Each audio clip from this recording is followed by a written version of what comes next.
ಧರ್ಮಸ್ಥಳದ ಕ್ಷೇತ್ರದ ಪಾವಿತ್ರ್ಯತೆಯನ್ನು ಹಾಳು ಮಾಡಿದರೆ ಧರ್ಮಸ್ಥಳ ಕ್ಷೇತ್ರ ನಾಶವಾಗ್ತದೆ. ಈ ನಿರ್ಧಾರವನ್ನು ತಗೊಂಡಂತಹ ಕೆಲವಾರು ದುರ್ದೆಸೆ ಉಳ್ಳವರು ಏನೋ ಮನಸ್ಸಿನಲ್ಲಿ ಪ್ರೇರಣೆಯನ್ನು ಮಾಡಿಕೊಂಡು ಒಬ್ಬ ಅನಾಮಿಕನನ್ನು ಚೂಬಿಟ್ಟಿದ್ದಾರೆ. ಈಗ ಅನಾಮಿಕ ಬಂದಿದ್ದಾನೆ. ಅನಾಮಿಕ ಹೇಳ್ತಾನೆ, ನಾನು ನೂರಾರು ಹೆಣಗಳನ್ನು ಧರ್ಮಸ್ಥಳದ ಈ ಭಾಗದಲ್ಲಿ ಹೂತಿಟ್ಟಿದ್ದೇನೆ ಎನ್ನುವಂತಹ ಒಂದು ಶಬ್ದವನ್ನು ಉಲ್ಲೇಖ ಮಾಡಿಕೊಂಡು ನ್ಯಾಯಾಲಯಕ್ಕೆ ಬರ್ತಾನೆ. ನ್ಯಾಯಾಲಯದಿಂದ ಪೂರಕವಾಗಿರುವಂತಹ ಆ ಕಾನೂನಿನ ಪರಿಮಿತಿಯನ್ನು ಆಯ್ಕೆ ಮಾಡಿಕೊಂಡು ಅದರಿಂದ ರಕ್ಷಣೆ ಪಡೆದುಕೊಂಡು ಹೇಳಿಕೆಯನ್ನು ದಾಖಲು ಮಾಡಿ ಬೆಳ್ತಂಗಡಿ ಸ್ಟೇಷನ್ನಲ್ಲಿ ದೂರು ದಾಖಲು ಮಾಡಿದ. ಆ ನಂತರದ ದಿನಗಳಲ್ಲಿ ಸರ್ಕಾರ ಅದರ ಬಗ್ಗೆ ಯೋಚನೆ ಮಾಡಿತು. ಏನು ಮಾಡಬೇಕು ಅನ್ನುವಂತಹ ನಿರ್ಧಾರವನ್ನು ಮಾಡಿಕೊಂಡು ಒಂದು SITಯನ್ನು ರಚನೆ ಮಾಡಿತು. ಇದನ್ನು ನಾವು ಸ್ವಾಗತಿಸಿದೆವು, ಸಮಾಜ ಅದನ್ನು ಒಪ್ಪಿಕೊಂಡಿತ್ತು.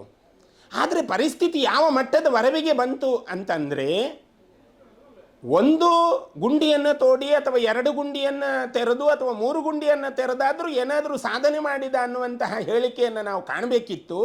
ಅದು ಯಾವುದೂ ಕಾಣದೆ 16 ಗುಂಡಿಗಳನ್ನು ತೆಗೆದರೂ ಕೂಡ ಅದರಲ್ಲಿ ಯಾವುದೇ ನಿಶಾನೆಗಳು ಸಿಕ್ಕದೇ ಇರುವ ಸನ್ನಿವೇಶ ಈಗ ನಮಗೆ ಕಂಡಾಗ ನಮಗೆ ಅರಿವಾಗುವುದು, ಇದು ಧರ್ಮಸ್ಥಳಕ್ಕೆ ಸೀಮಿತವಾದ ಪ್ರಕರಣವಲ್ಲ. ನಾಳೆ ಇದು ಶೃಂಗೇರಿ ಅಥವಾ ಉಡುಪಿ ಅಥವಾ ನಂಜನಗೂಡು ಹೀಗೆ ಬೇರೆ ಬೇರೆ ಕ್ಷೇತ್ರಗಳಿಗೆ ಇದು ವ್ಯಾಪಿಸಿದರೆ ನಮ್ಮ ಪರಿಸ್ಥಿತಿ ಏನು ಎನ್ನುವುದನ್ನು ಯೋಚನೆ ಮಾಡಬೇಕು. ಹಿಂದೂ ಸಮಾಜ ಇದನ್ನು ಅರ್ಥ ಮಾಡಿಕೊಳ್ಳಬೇಕು. ಇಂತಹ ಷಡ್ಯಂತ್ರಗಳನ್ನು ನಾವು ಈಗಾಗಲೇ ಅದನ್ನು ಹೇಳಿದ್ದೇವೆ, ನಕಲಿ ಷಡ್ಯಂತ್ರ. ಈ ನಕಲಿ ಷಡ್ಯಂತ್ರವನ್ನು ನಾವು ಬಯಲಿಗೆಳೆಯುವುದರ ಮೂಲಕ ಈ ಅನಾಮಿಕನ ಹೆಡೆಮುರಿಯನ್ನು ಕಟ್ಟಿ ಅವನು ಕಾನೂನಿನ ಕಟಕಟೆಯಲ್ಲಿ ಬಂದಿಯಾಗುವವರೆಗೆ ನಮ್ಮ ಹೋರಾಟವನ್ನು ನಾವು ಕೈಬಿಡಬಾರದು ಅನ್ನುವ ಆಕಾಂಕ್ಷೆಯನ್ನು ಹಿಂದೂ ಸಮಾಜದ ಮೇಲೆ ನಾವು ಇಡ್ತಾ ಇದ್ದೇವೆ.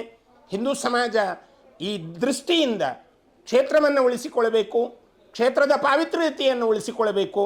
ಇಂತಹ ದೂರು ದುಮ್ಮಾನಗಳು ಸಹಜವಾಗಿರ್ತಿದ್ರೆ, ಸತ್ಯವಾಗಿರ್ತಿದ್ರೆ, ನಾವು ಇಷ್ಟು ವರ್ಷದಿಂದ ನಂಬಿಕೊಂಡು ಬಂದ ಮಂಜುನಾಥ, ನಂಬಿಕೊಂಡು ಬಂದ ಅಣ್ಣಪ್ಪ ಸಾಮಾನ್ಯ ಶಕ್ತಿಗಳ ಬಂಧುಗಳೇ, ಒಮ್ಮೆ ಯೋಚನೆ ಮಾಡಿ.